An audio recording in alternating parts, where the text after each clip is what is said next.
Just run it. Just play the fucking song. Check, If I get run kicked it. off of YouTube, I'll make another one. Sal You Loans 2.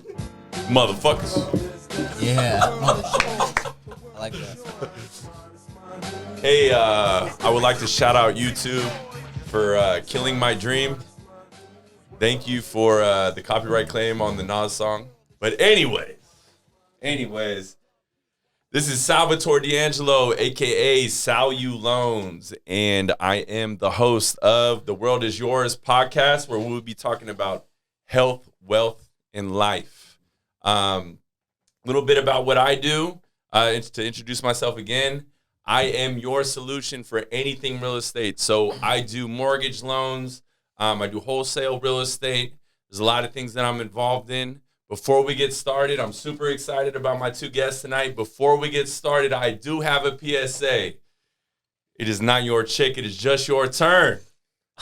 And you will never lose women chasing money, and you will always lose money chasing women.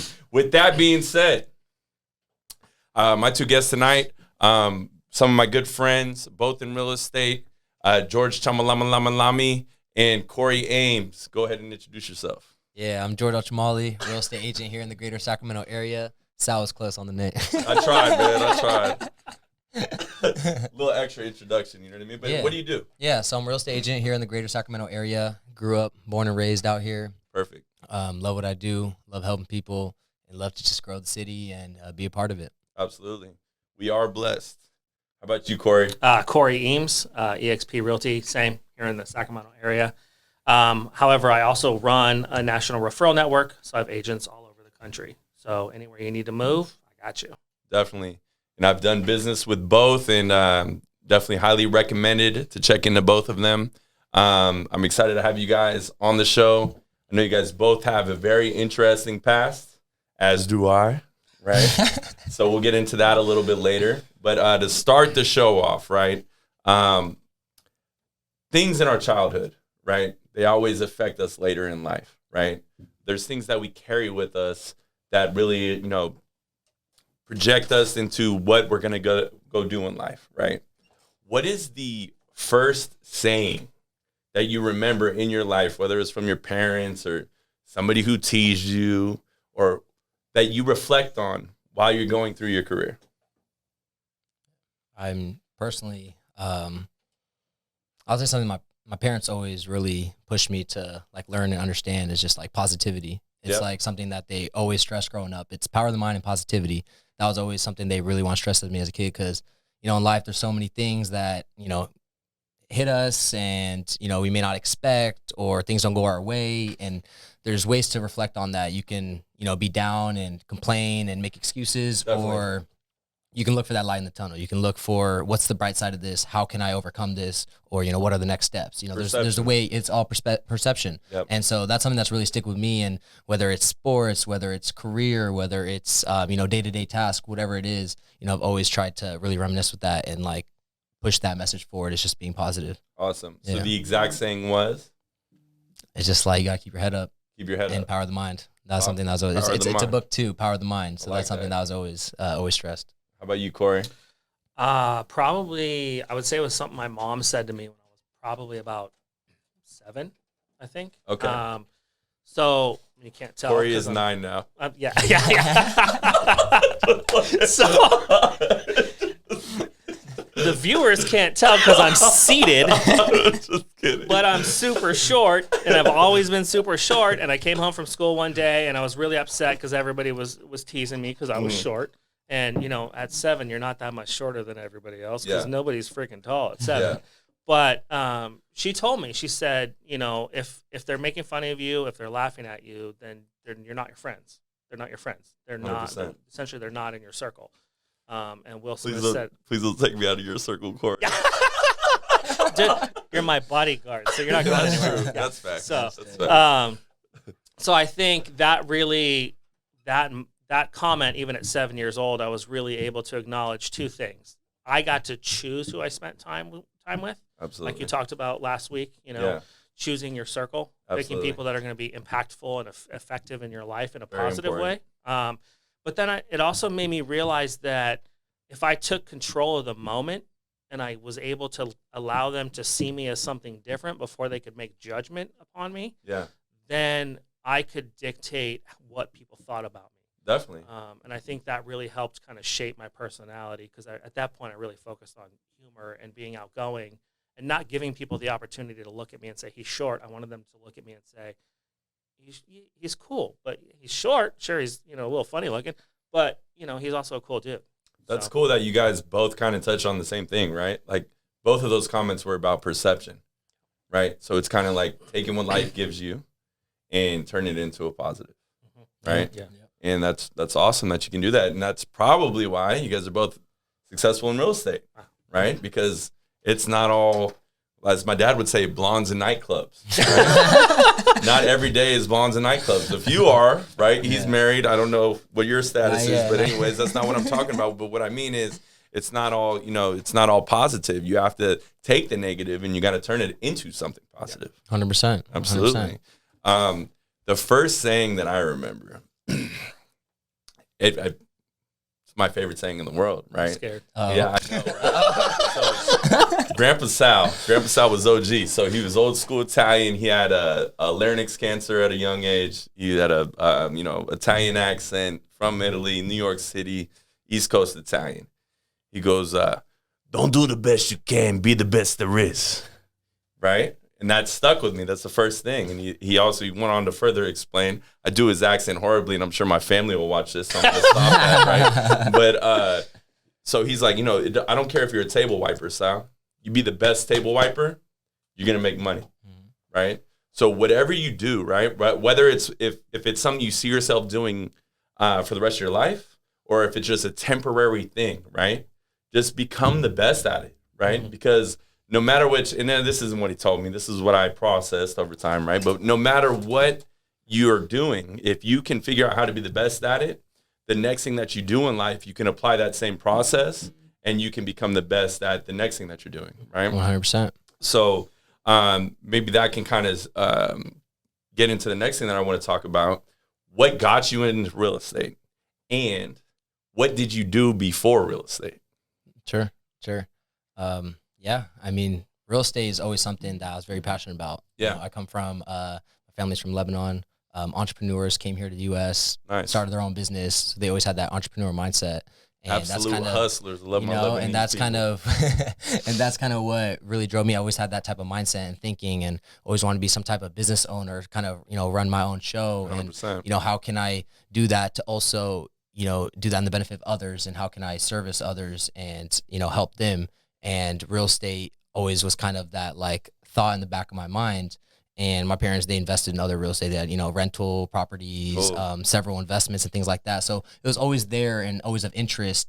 And kind of going through school, and then I was doing like athlete representation. I was doing like endorsement deals, sponsorships for NFL athletes. And I love doing that too. It's like representing people and like, helping them, whatever it is, whether it's sponsorships, whether it's investment. Exactly. It's like I'm there, a part of the road to achieve something. And I enjoyed being in that type of role, whatever it was. So those two kind of went hand in hand, and come back here to Sacramento. And I was like, it's time to really chase that real estate, goal and dream, and, help the people here in my city that I grew up in. And that's kind of how I really dove into it. And it's just been great. That's it's just awesome. been great, George, how old are you, my man?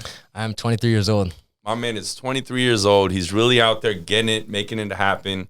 Very proud of you, brother. Thank you, brother. I appreciate it. All right, Corey. I mean, I think similar. At a very early age, I knew that I was interested and intrigued by not only real estate, but being that entrepreneurial mindset where you're already, even as a young person, you're already kind of branching out on your own. You're discovering things on your own. So that was there early. And as I got older, I moved around a lot. I counted a couple times, trying to nail it down. I went to 10 different schools from kindergarten to 12th grade. Gotcha. Wow. So not only did I see the fiscal value of home ownership just through, both of my parents owning homes, 100%. but I saw the emotional and like security value in being stable in one place. Yeah. So I'd always been intrigued by the concept of real estate and helping people get there. I've always been somebody who wanted to help others, very similar. Mm-hmm. I have a degree in psychology. before, but however, life happens. Yeah. You know, I got married, had a child at a young age, so I was working at Costco, and at one I'd been there for Like Kurt Warner. Yeah, Stocking them shelves I was before he was balling. I'm soft. I was a cashier. Questionable. But I kind of had always had that itch to not be there. Like I never wanted to be there. My ultimate goal was always to go further in my education and become self-employed. Very cool. Or get in a situation where I had more influence. And you can't have much influence as a cashier at a warehouse. You know, there's very little you can do to impact not only the world but the community at large, your community and your house, your own life. So at some point, I kind of got irritated with Costco. Yeah. Literally came home to, at that time, my first wife, and I told her, I said, I'm putting in my 2 weeks notice, and I'd already started on getting my real estate license. This is late 2005, and I said, I'm putting in my 2 weeks notice tomorrow, and I'm going to have my real estate license by the end of February, this is like mid-November, and tested for my license and passed it by the end of February. Absolutely. Just jumped right into it. And, you know, so that's the personal side. The other side, again, goes back to just always wanting to help people improve their life, get a step ahead, those kinds of things. I think that we all have something present in us that is both a blessing and a stressing, right? And it's the want for more, right? And that's exactly what got me into the real estate business as well, right? I was a college athlete, thought I was going to make it to the NFL, didn't end up making it to the NFL, got a little trouble, and then I started working at then I started working at Yard House as a dishwasher, right? I was like, absolutely not. No. This isn't for me. Got into the car business, and then eventually you get to a point when you get into an industry where, like, kind of what you guys were talking about, you realize that it's bigger than, or you're bigger than it, right? And it's time for the next step. And I got to that point probably like in my 7th year of the car business, right? And I was searching. And I didn't want to transition to something where I was going to lose all that experience, right? So I dabbled into software sales. I dabbled into medical sales. But when I really heard about, being a mortgage loan officer, right? I was like, everything that I've been doing because I was a finance manager and finance director for 6 years, everything I had been doing over those last 7 years is applicable to this new job. I know it'll be an easy transition. I didn't waste my time in life, right? I can make more than what I'm currently making. I got to take it on the chin for a little bit, right? That was the hardest part. I'm not going to lie. I like money. I'm sure everybody knows that. And you don't like ramen. No. You know what? Actually, I do like ramen. Ramen's really I'm not going to lie, bro. I'm not it, bro. The way I make ramen, bro, put like 3 eggs, some spices. You can't afford that if you're not getting paid. That's true. You got to have your ramen money. But but I saw the potential in real estate, and I didn't care how long it was going to take for me to get where I wanted to be in real estate. I was willing to put in that time, right? I was willing to sacrifice a dream of being a general manager and running a car dealership to hop into this new venture because I saw the potential in it. And I think that's really key when you pick something. There's no plan B. It doesn't matter if it runs you to the dirt, you stick with it. And I think that's very important. And that kind of transitions into our next question, right? We can consider all of each other successful, right? And I think with success comes certain sacrifices. So the person that you envision yourself being 2 years down the line, what are you going to have to sacrifice? I think a big thing, and it's a blessing to be busy and these type of things, but I think a big thing to sacrifice is time. Absolutely. And I think that's something we have a very limited amount of. And that's something you really got to learn how to manage in order to maximize everything you want to accomplish. So, I mean, I can speak on today, especially, I find myself, a lot of my time and efforts are spent on satisfying others and making sure that they're taken care of 100%. First. And I may forget to have my lunch, or I may forget to, take care and make sure that I'm checking in on the people I want to check in about. But also my priority, especially throughout the day is to make sure my clients are taken care of and that they're good and that, whatever I'm doing is benefiting them. So once I know that they're taken care of, that's when I'm like, okay, what do I need to do now? Like, should I do this? Can I go get a quick workout in and then come back to work or, whatever that may be. But I think 2 years down the line, there is going to be time that's sacrificed, and that's not necessarily a bad thing, just because it just helps you value, what time truly means. And, with that time that we have, how can we maximize that? How do we want to spend that? And so although you're sacrificing the time, it's also a blessing in disguise because it's showing you, how can we make the most of those moments and, it truly invest and not just waste time by, whether it's dwelling on the past or, looking too hard into the future. It's important to plan and look into the future, but it's like, how can we be in this moment present and make the most of what we have right now? So 100%. I think it's the biggest sacrifice, but also the biggest blessing at the same time. Absolutely. Absolutely. More specifically, so instead of 2 years in the future, what have you seen yourself, whether it be like relationships, whether it be, family, whether it be money, what have you sacrificed over the last 2 years to get yourself where you are now? Yeah. I would say to get to this point today,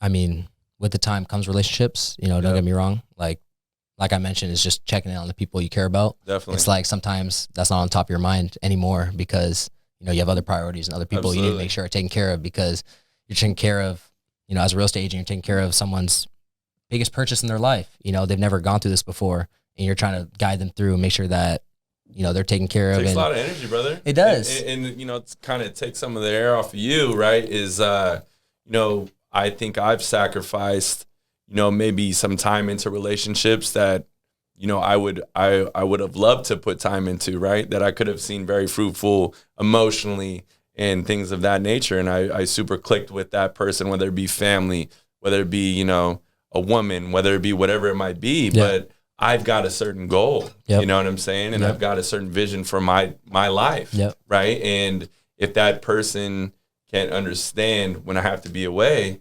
right, it just isn't going to work. And that's the toughest part. I feel like some people, they don't understand that concept that, because not everybody thinks like us, and that's why I invited you here, you guys here tonight, right? We all think very similar.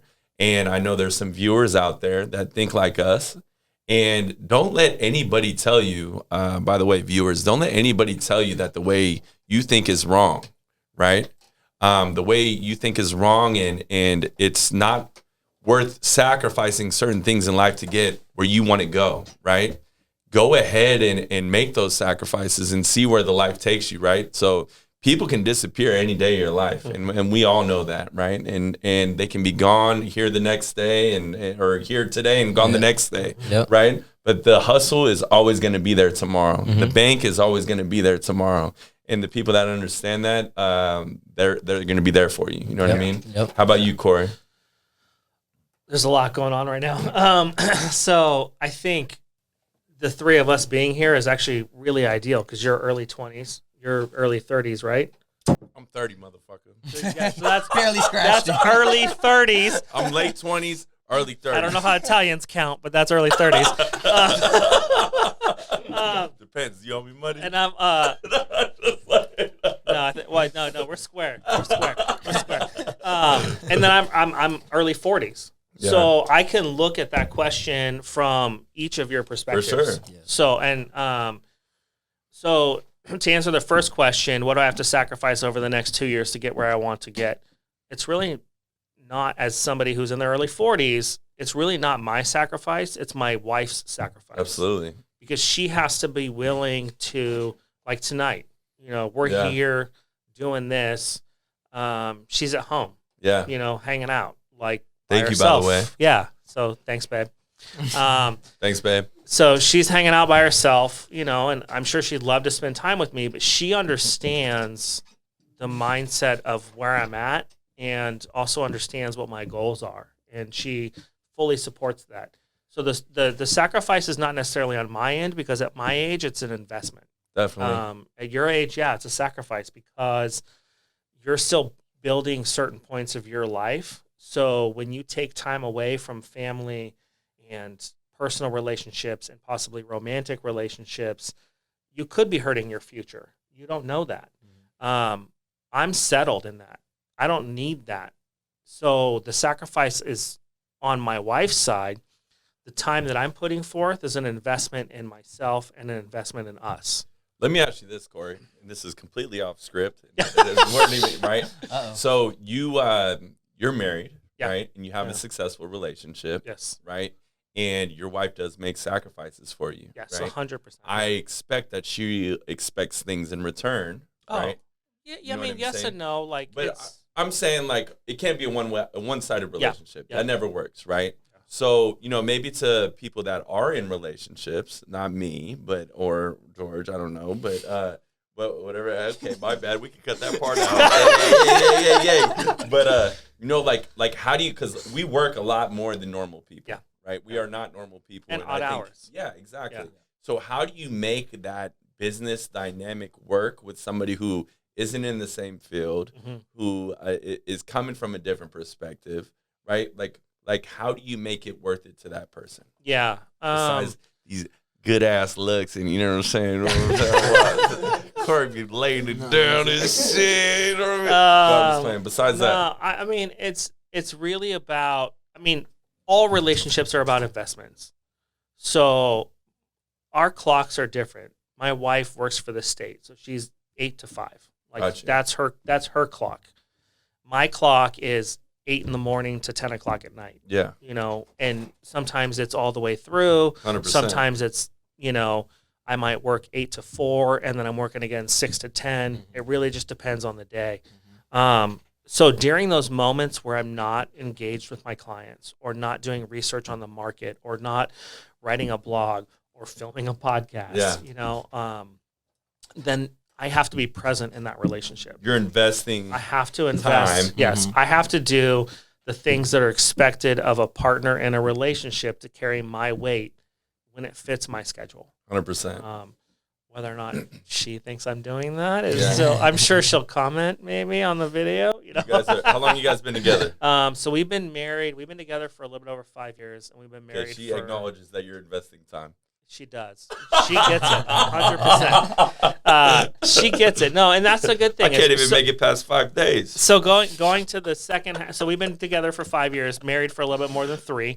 Going to the second part of your comment about things that you've sacrificed in the past. Yeah.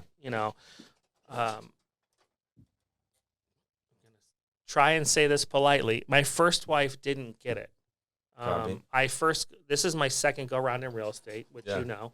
my first go around in real estate was right before the crash of 2008. 2010 if you're in the rest of the world, but California, because we like to speed things up. It was Absolutely. 2008. Shout out Gavin or Newsom. 2006, and then 2008 for the rest of the world. So there was a lot of time sacrificed from the family that she didn't understand because she wasn't of the entrepreneurial mindset. Absolutely. She was an employee. And eventually, over time, I wound up sacrificing my family for my career because of the recession, which was not Gavin Newsom. That was a long time ago. Know your chronology. But I sacrificed a lot of time in the office, showing houses, deals that weren't working, clients that lost their job during the process because of the recession. So there were long periods where I was not getting paid, but I was still doing the work. Yeah. And at this point, I'm 27 years old, 27, 28 years old at this point in time. So I'm young, so I wasn't perfect. Yeah. But that person that I was married to was not in the mindset to really understand what it took. We're never going to be perfect. And know that. Yeah, we're right? real estate agents. And we're loan officers. It doesn't matter if you're an attorney, we're if you're a self-employed. doctor, We're human. It doesn't Yeah. matter. We're human. You're human, right? Yeah. So, like, that human being did not vibe with what you were Correct, trying to do 100%. in life, Yeah. right? Yeah. You were going left. She was going right. Correct. Our goals were you going different. right. I was going Yeah. left. You know what I mean? And it Yeah. just didn't work. Yeah, so that sacrifice, so going back to your second part of that question was, I sacrificed at that point in time my family. Got you. In the long run, How it wound up working out okay. It just because of the time I was spending in the office and my goals and not getting paid for the work that I was doing. And You were sacrificing time with your I family. was sacrificing time with my family, which eventually led to the ultimate sacrifice of my family. Copy.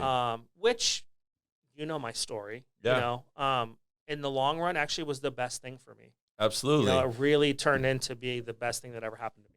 And I want to keep it with you, Corey. This transitions into our next question. What was your biggest downfall in life? Yeah.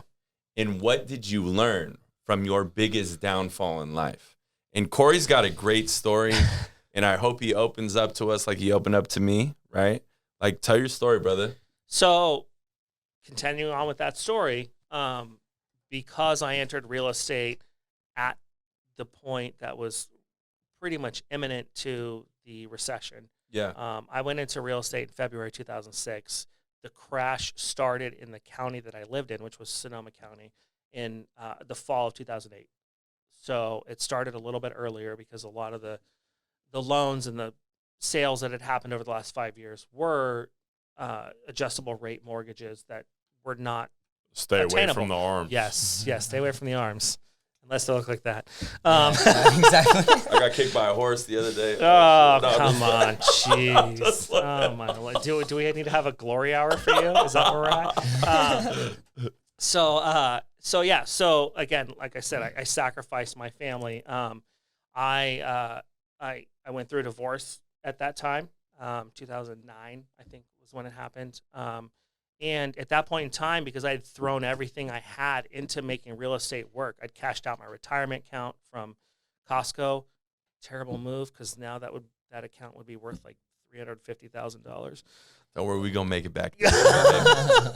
I threw everything I had at making real estate work, energy wise, financially, you know, throwing my family to the fire at that point. I was homeless. You know, when I went through when my first wife told me that she was not up for the challenge anymore and that she felt like I needed to move out, I had nowhere to go. Yeah. I had $1,200 in my account and I had nowhere to go. Yeah. So I reached out. How long were you homeless for? I wasn't actually homeless. I was couch surfing. Okay. So I couch surfed for a while, eventually settled on my sister's house. Who had the most comfortable couch? My sister's couch was pretty comfortable. Yeah. It was overused and old, but because of that, it really had some give. I so love just it. like it's like the couch was like hugging me. That's so it awesome. felt amazing, which I needed at that point in time. Nice. I was Big lonely. ass I was hug. lonely.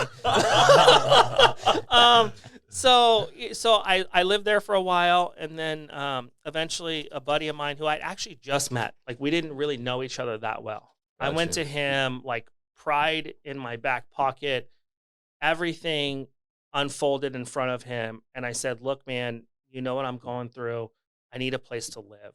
Like I need a place that I can actually, like a bed that I can actually lay in, that I can call home while I get things to where I know I can get them."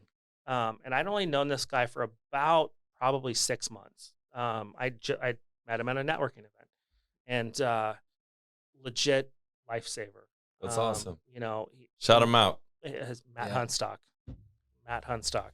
Shout out Matt Turn up, Hunstock. Matt. In Santa Rosa. He's a fantastic So financial. from that- he's a fantastic financial planner as well. That's awesome, brother. So from that lesson, what did you learn? so for me, there was a shit ton that I learned. Absolutely.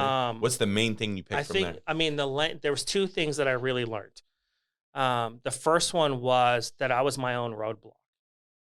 I had been You versus you. Yeah, and we've talked about it before in person. Absolutely. You know, my childhood was not the greatest. Yeah. So I was constantly in this battle with myself. You have that entrepreneurial mindset that I mentioned earlier. Yeah. With the mindset that was established in my household was that none of us were good enough. Absolutely. So I was constantly battling myself to try and prove to myself that I was good enough. So that was the number one thing, was that I couldn't keep living the way that I had been living, because the way that I was living got me to being Where you homeless.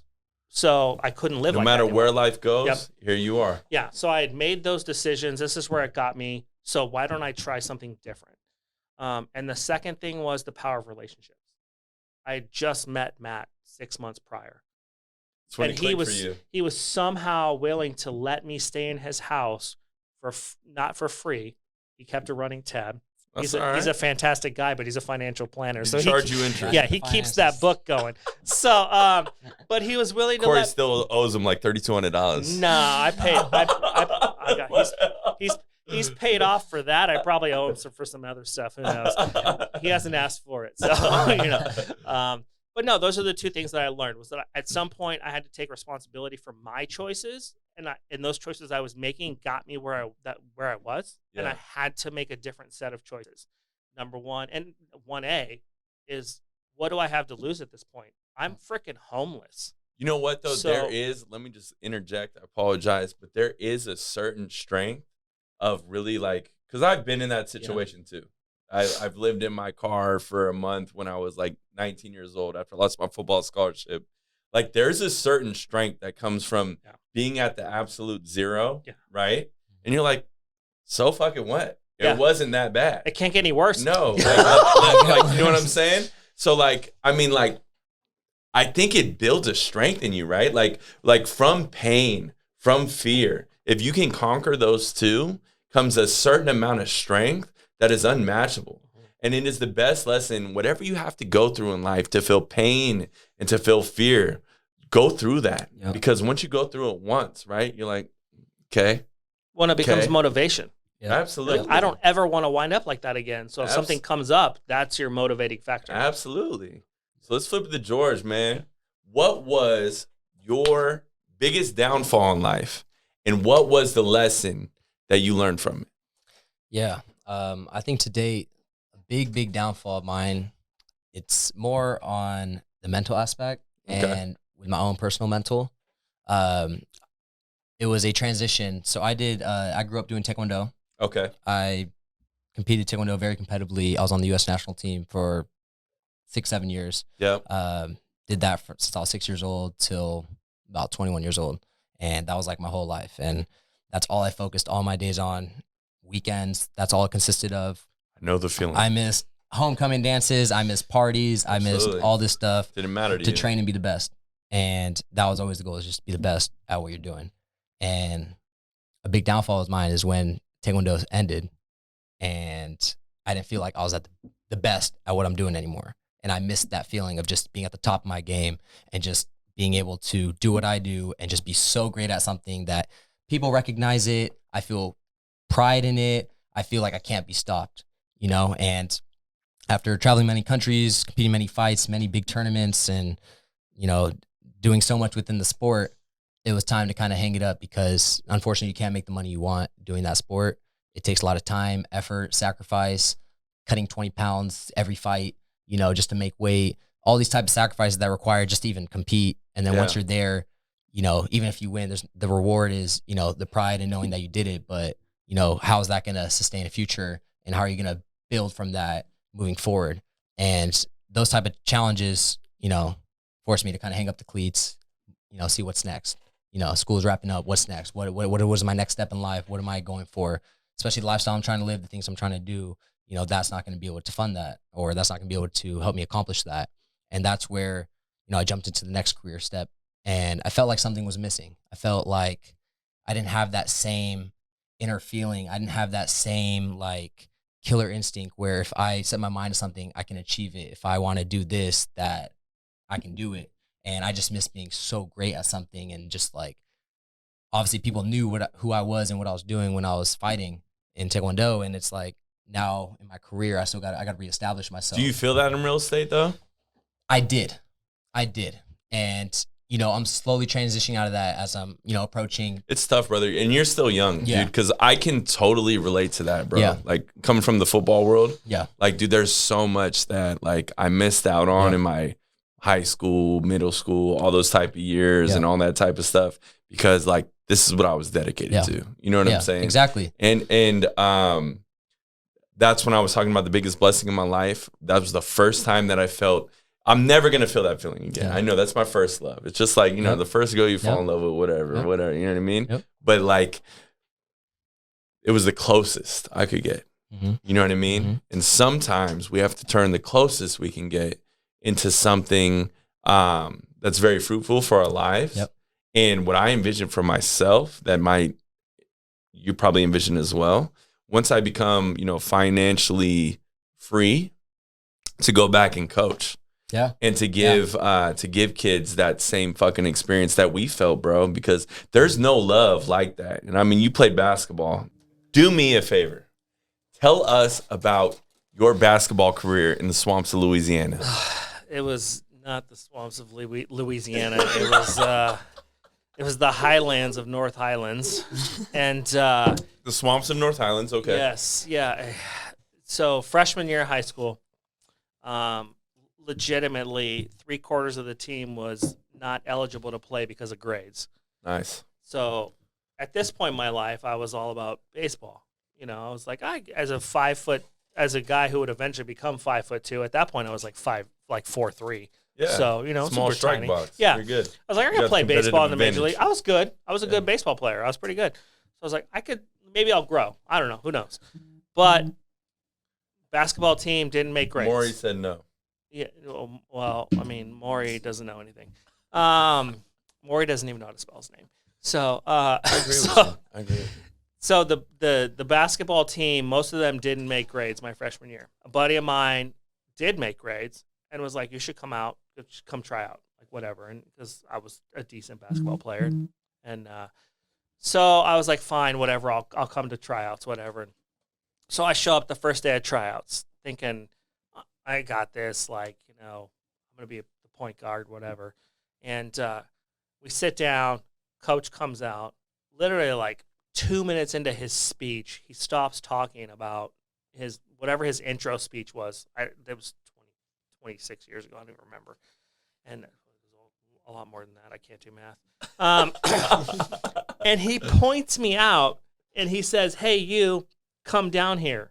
And I'm like, why am I being singled out? Like, what? Like, I don't know what's going on. So I come down.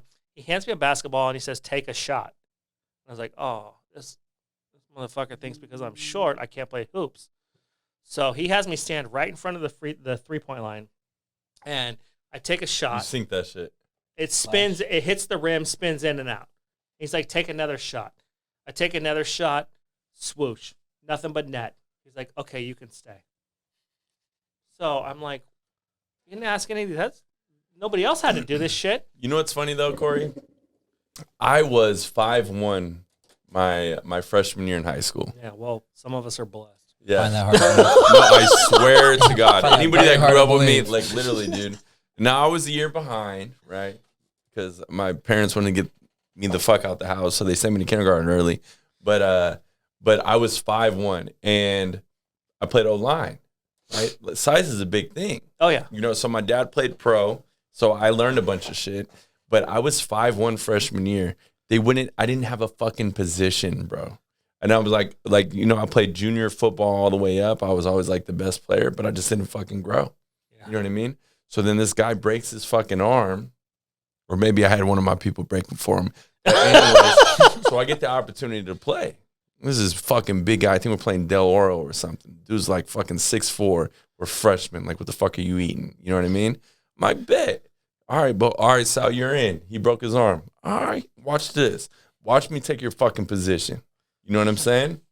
Boom, first play. Act like I'm a pass block. Haka! Fucking cut block that fool, right? And he flips over the whole crowd. Oh! You know what I mean? So next play, I act like I'm going to cut block him, and I just hit him straight up, and I drive him back like 5 yards. Long story short, or in the starting position, right? And I end up getting O-Lineman of the Year that year. And I'm like 7-8 inches shorter than everybody.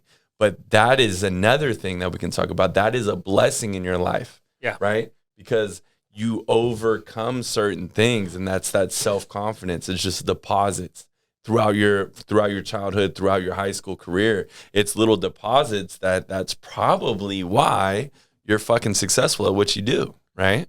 One, I mean, it goes back to the first question you asked, where, I talked a little bit about my experiences as a shorter person who got teased and harassed in school. And then I realized that I could flip that around and I could make it to my benefit. Absolutely. It's how you take it, right? Yeah. And you know what's kind of cool about being, the underdog in any situation? The expectations aren't that high. Yeah, and if you fail, people are like, well, we expected him to fail. And exactly. you're like, I just did what I was supposed to do.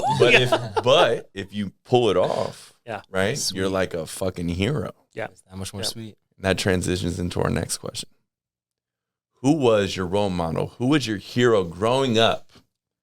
And who is your role model or your hero or someone you look up to now? Let's start with George. I'll say growing up, I had a heavy sports influence. Absolutely. It was always Kobe Bryant. It was always that mom mentality, want to be the best. And that's why when you talked about, your grandpa, just, be the best there is. Don't even be the best you can, but be the best there is. And like strive for that. If you have that type of mentality and that's how you carry out every obstacle, every challenge, every task you face, you're not going to be anything short of that. 100%. And that was always something that drove me and motivated me. It was just that mom mentality. And that goes back to just the positive mindset and just, being the best you can and doing what you can and the factors that you can control. So that's really what kind of guided me through like my early sports life and, early challenges that I faced. But in the larger scope of things, it was also my father that really heavily influenced me because he was also my coach in Taekwondo. He was in my corner every fight, and he was the one that was kind of with me when I'd fight the number 3 fighter in the world. Similar story, dog. I'm number 1 in the U.S., but I'm fighting the number 3 fighter in the world. Yeah. And it's like I'm the underdog. We're talking about this underdog stuff. Like I'm clearly the underdog in this fight, just based off stats and records and things like that. But he was the one in my corner that talked me through that. And he said, just do you. Do what you can, fight your game. Whatever happens, happens. But just make sure that you bring your best self like to this fight. And those type of things carried on past just sports.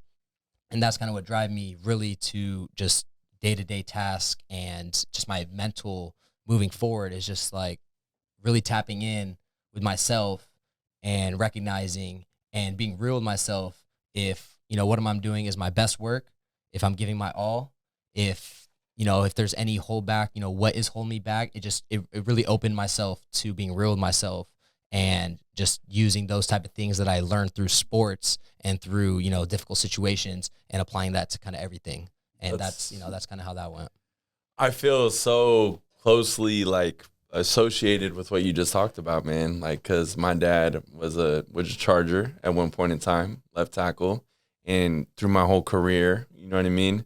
My dad is a tough guy and I grew up a certain way, right? And he was just my biggest role model in the world. And to be able to take those, like that masculine feel into the sales world to where like, I don't know, it sounds like your dad's like my dad to where like, tell me I can't fucking do it and I'm going to do it, bro. Mm-hmm. Just that's all I need. Have one person tell me I can't do it and I'm going to do it. Yep. You know what I'm saying? Mm-hmm. And that's still that transition from football. Oh, he's 5'1". Oh, he can't. Okay. Oh, yeah, he's 5'7". Okay. Oh, his 40 times 5'3". All right, watch this bitch get to 4'7" real quick. Boom, boom, boom. All the way to D1 football. Yep. And then transition that into sales. Yep. You know what I'm saying? Yep. And that's super dope. And I'm glad you got that experience. Corey, let's flip it to you.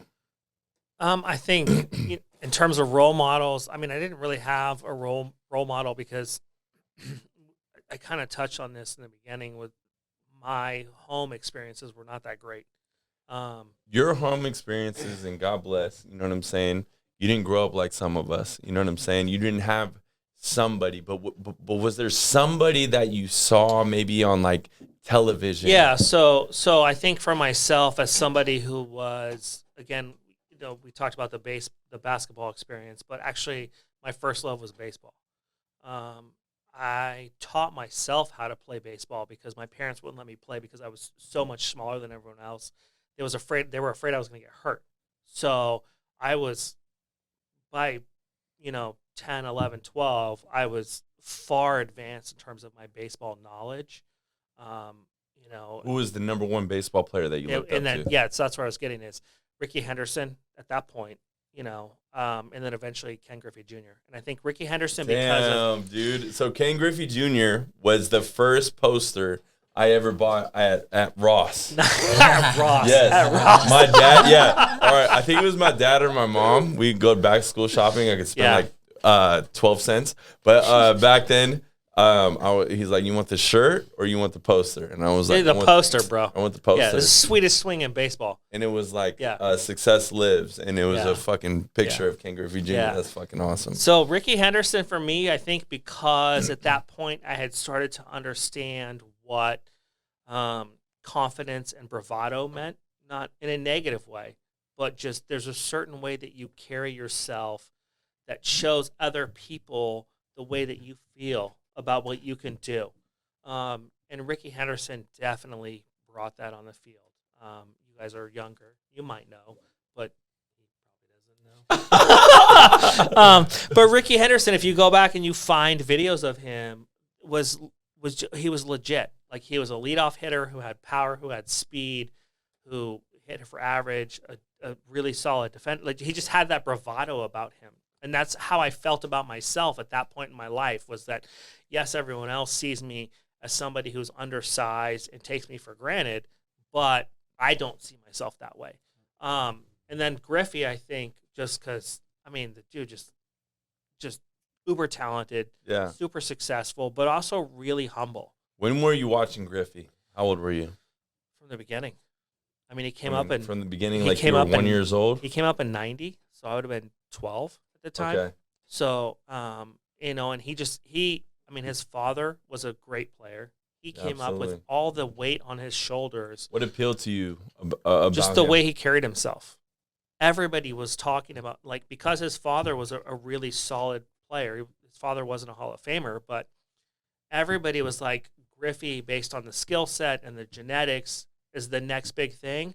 Didn't face the dude at all. What did you take from him that you applied to your own self? Just that no matter what people say about you, positive or negative, it's your responsibility to make the most out of yourself.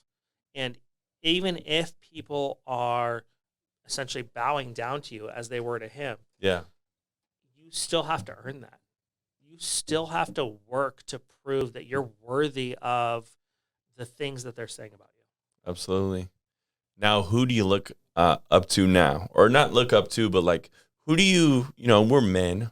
It's hard to say, I look up to you, bro. You're my role model. I look up to everybody. Yeah, exactly. I'm 5'2". I look up to everyone. But like, who do you like? Are you like, all right, bro, I see what you're doing. I respect that. You know what I'm saying? I'm trying to be like you. You can say me if you want to. No, honestly, at this point in my life, I mean, I look up to you because you're my security. Honestly, at this point in my life, I don't really focus on what other people are doing.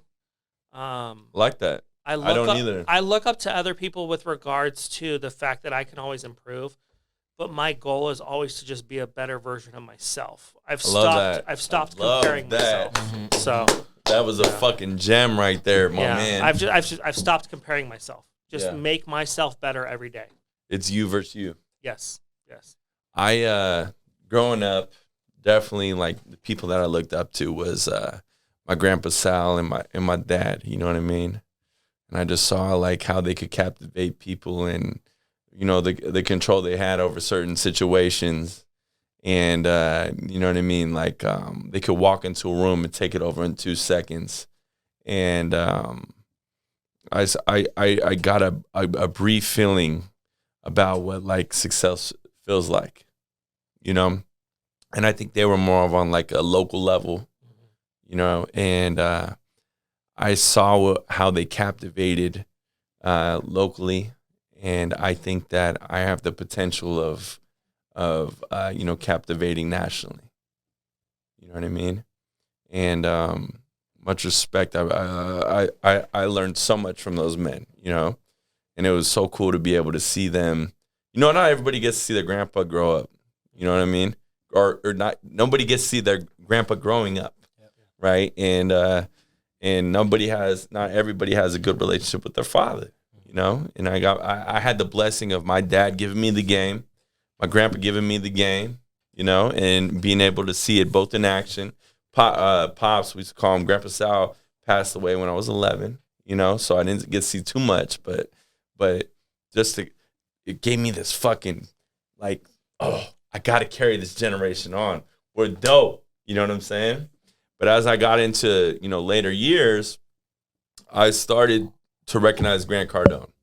And I think Grant Cardone is something, he's Italian too, and he's something that our family could have became if they had the right focus, right? So I was like, I have to take all that energy that my grandpa Sal and my dad gave me, and I have to focus it in the right direction.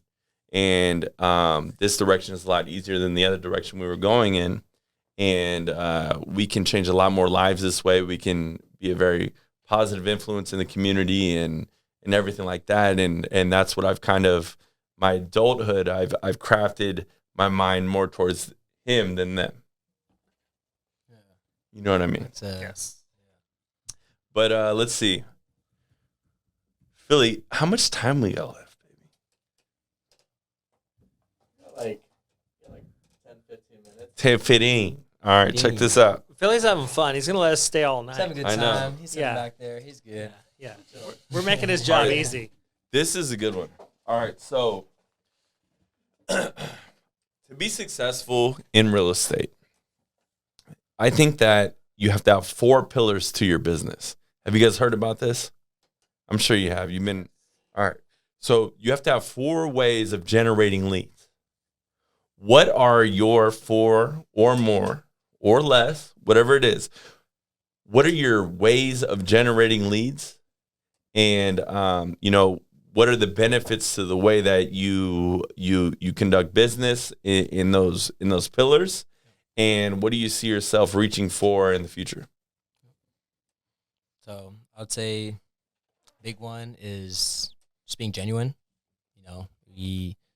Let me correct it. I'm going to correct the question. Sure. So specifically, like for example, if I was going to talk about 4 pillars of my business, I'm going to say, okay, referral partners, social media, Got you. boom, boom, boom, bang, bang, bang. You know what I mean? Yeah. What are your 4 pillars? Obviously, knowledge is a huge one. Okay. So being knowledgeable. Absolutely. Being knowledgeable about the market, being knowledgeable about trends, being knowledgeable about the process, being knowledgeable about real estate in itself. So I think that's a big pillar, is just, understanding before you bring others involved into understanding themselves, what they're getting into, So I think that's a, big base to have. I'd say another one would be, How are you generating leads, George? yeah, I mean, honestly, it comes with being personable. Is it gonna be referrals? It's Is it social media? Yeah. What is it for you? Yeah. What is the main way that you drive your business? What is that? Yeah. I mean, as a pillar, I would say referrals, but there's a lot that goes into just, a referral. Absolutely. That referral comes from your client's experience with you. What makes them want to refer you? 100%. Outside of professionals and other agents and other things from other areas that refer you, but your clients that you work with, what's going to make them refer you? And that's the experience you give them. That's the knowledge you give them. That's the overall just process and feeling they get when they're purchasing, the biggest purchase of their life. And it's giving them that type of experience where they're like, my friend, my family, this person shouldn't use anyone but you. Absolutely. Because you gave me that feeling. You made us feel at ease when this is so stressful and there's so many factors going on, but you made it all okay, and you went above and beyond, and you exceeded expectations, and that's why we're going to refer you to, our friend, our family, whatever it is. So the referral pillar is, huge, but, there's a lot to that, to earning that as a trust. Another one is just social media and workflow. It's putting yourself out there and showcasing yourself, but also showing people that it is achievable for them, and that a lot of people don't understand maybe, or they think it's such a far-fetched dream to be a homeowner or to be put in that position where they can set themselves up for generational wealth or just, a beautiful place to live that they never thought was achievable. So I think social media is a huge pillar for that, to put that out there into the world, outside of just your network, outside of the people you talk to on a daily basis, Absolutely. outside of someone who just happens to stumble upon you. But it's now you put that out there to others to see that, hey, this worked for, this person, why not you? So let me ask you this. So, I mean, you've got a good following. You've got a good reputation in this business. So you're established. Yeah. Let's call it established, Yeah. right? what advice would you give to somebody who is not established in the business, not established on Instagram, to get that kind of stamp to where I'm putting out media that people trust, that people want to reach out to me and conduct business? What's the first step? You just got to put yourself out there. I think that's a big first step, is just putting yourself out there to the public. And I mean that in the most humbling way, not in the sense that you're putting yourself out there, you're posting these things, you need to work with me. Yeah. That's not even the point. It's more putting yourself out there to showcase to others what you can help them achieve, or how can you provide value to others? How can you show others that things like home ownership or a certain way of living or setting yourself up for future success or generational wealth, how those type of things are all achievable. And it comes with your content. It comes with what you're putting out there and how you're speaking to others. Absolutely. And I mean, you're a businessman in the community, right? So I know one thing that I pride myself on, and I promote you guys as well, but is promoting other businesses in the community that I have a belief in. You know what I'm saying? Yeah. Like, you know, we all grew up relatively in this area. You've been in this area for a while. I know you didn't grow up here, but at least you're Californian and such, right? But like, I want to see everybody succeed, right? And I know that those businesses could eventually become homeowners, and they could cross my path, and then we can make something happen together. And if it doesn't happen that way, it doesn't happen that way. It doesn't matter to me, you know what I mean? But it is very important to get that community aspect and really put yourself out there selfishly. Yep. And those partnerships are also huge, because it's, you know, who are you partnering with, you know, Absolutely. from the loan side, make sure I have someone I trust, Absolutely. working with these buyers who can take care of their financials, make sure that they are in the most favorable and affordable, whatever is best for the situation. I know someone's going to take care of them, whether it's a contractor that's going to help them remodel the house or flip, whatever the case may be. I can partner them with someone and have them work with someone that I trust, that I know is going to take care of them. You got a guy. It's what we call it. You got to have a guy for everything. You No, got to have that's a male or female for everything. You got to have a person who can take care of your You people. have to. And yeah, it's definitely important to have align yourself with people that have the similar morals and in business aspect as you, right? Yep. Like, you can do real estate however you want to do real estate, Yep. right? You can do real estate however you want to do real estate. If you're super, enclosed, very, you don't want to go out, whatever it might be, you're extroverted, whatever it might be, something in the middle, you played basketball, you played football, you're a scuba diver, you're a hiker, it doesn't matter. You can do real estate that way. Yep. And you have to align people with the same principles that you're pitching out to all the clients that you're trying to attract. Exactly. Just be genuine. You put your best foot forward. You are there for the people, by the people. 100%. And, that will always shine through, and people appreciate that. Absolutely. And that's what it comes with. Love it. How about you, Corey? The 4 pillars. 4 pillars. I mean, I think touching on that, the end of that, that's one of the best things about being self-employed, is that you can be who you are, and as long as you're not a freaking nut job, Yeah, you're like gonna me. You're gonna find your people. We're still evaluating whether or not you're a nut job. Yes. But you're gonna find your people. You're gonna find people that you connect with, and even taking that further, like, that's the next generation of wealth building in this country, is things like YouTube and podcasts, etc. Twitch. Boom. And OnlyFans, whatever. Yeah. Like, you're gonna find people that connect with whatever you're offering. OnlyFans # Corey Aemes. Yeah, nobody wants to see me dressed Top or 1% otherwise. creator. Dressed or otherwise. Yeah, top 1% Top That's why you zero. haven't been sending me no leads. Yeah. No, just like Top 001%.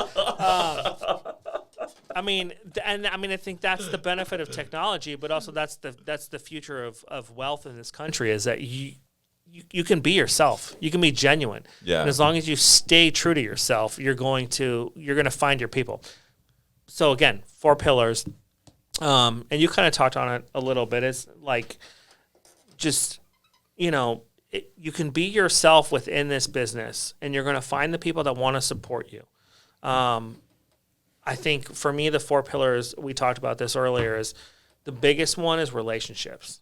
networking is huge for me. I want to meet people face to face. I want to do business with people that I want to get a drink with, but also that I can trust with a client who is looking for a $2 million house. Absolutely. Like, I don't want to do business with people that I can't trust on either a personal level or a business Absolutely. level. So I think for me, networking is number one. Yeah.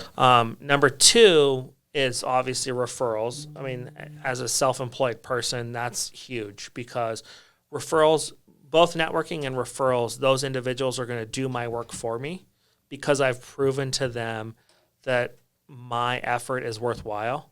Number three is my own pursuits. So whether that be networking, open houses, advertising on Facebook, Google, YouTube, whatever it is, I have to be responsible for a certain percentage of my own business.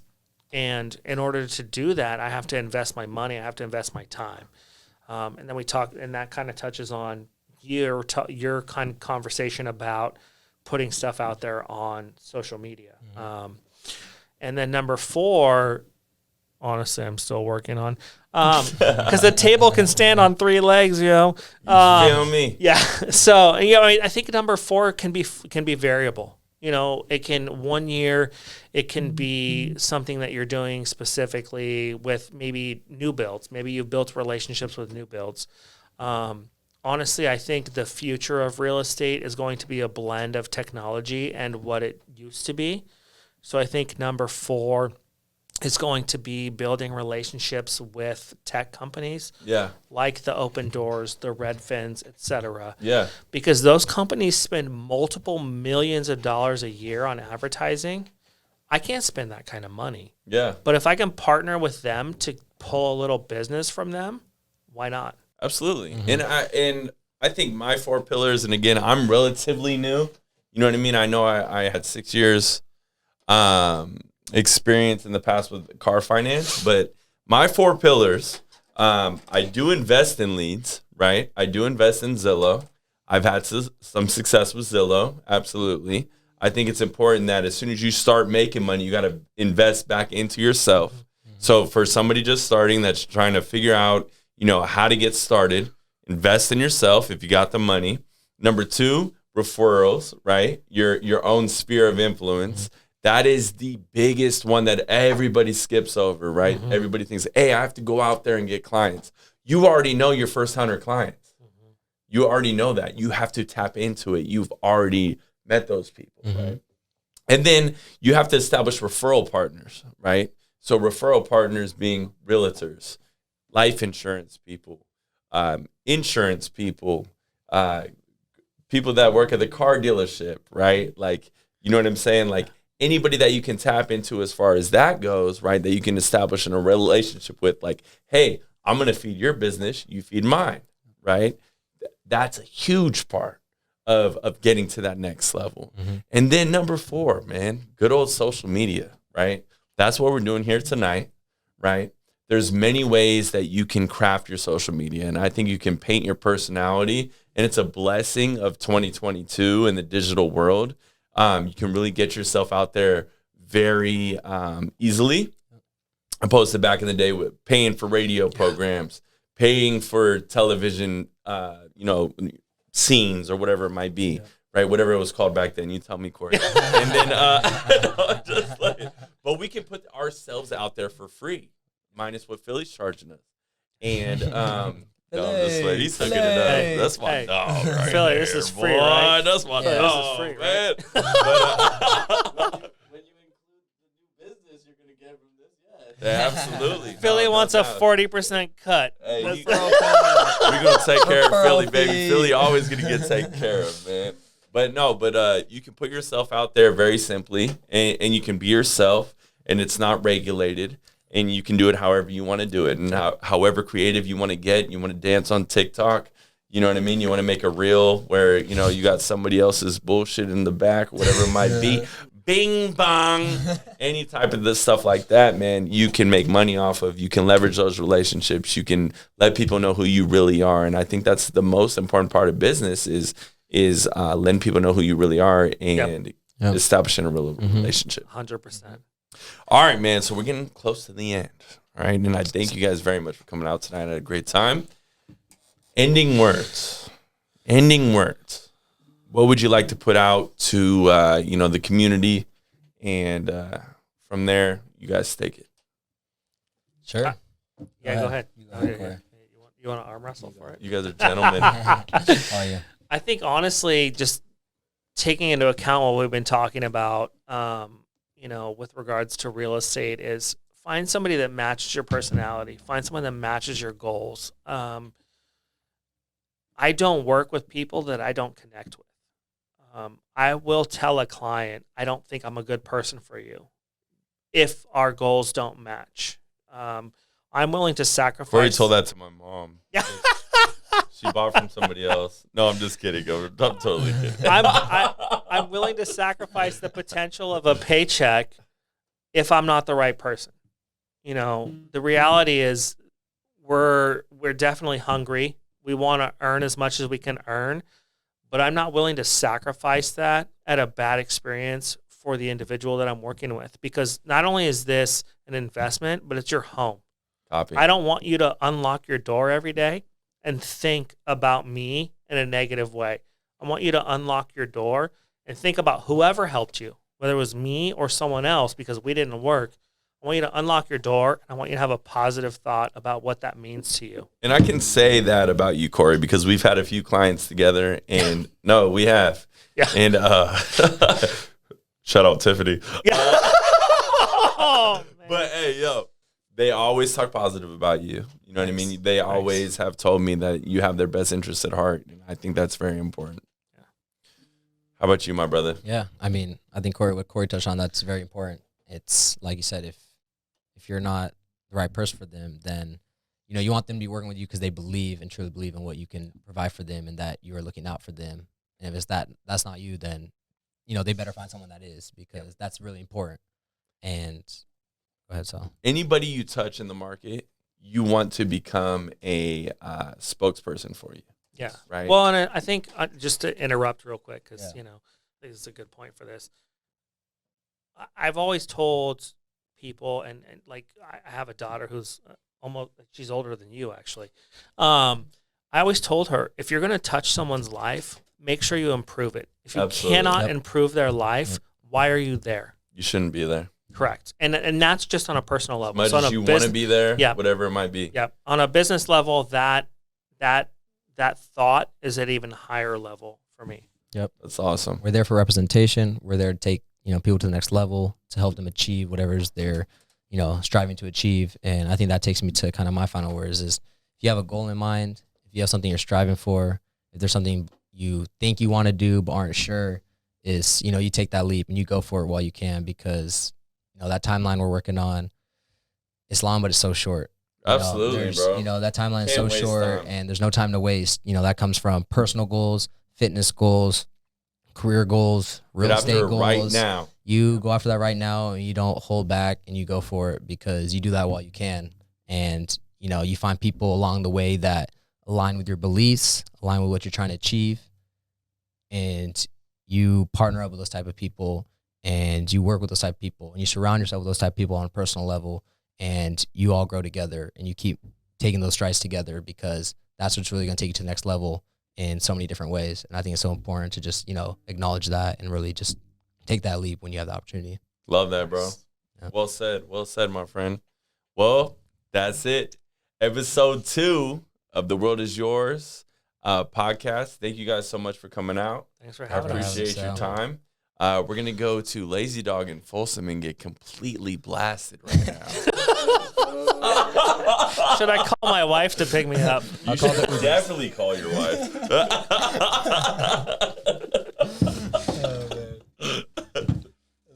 That's what's up, man. I love it, man. Thank you for having us, man. Absolutely. For real. What do you think, Philly? I think it was good. Yeah? I had to improvise there at the end because the camera fucked up again. But I saw that. I saw that, yeah. I was wondering what was going on, but you were still moving around, so I was like, fuck it, we're so close. It was like, we went to 14. We'll edit the shit. The best part is I brought my notepad to keep track of my thoughts. It did you shit. Multiple times. What did you get on there? Nothing. Multiple times. That's the shit. Multiple times. What did you write right here? Multiple. You wrote Fidelity National Title, bro? Multiple times I forgot what I was going to talk about, but I somehow brought it back. So I'm like, I'm going to go home and tell my wife, look, babe, I'm fucking senile. I don't remember anything. That's what I'm saying. Look, I didn't even remember to take notes.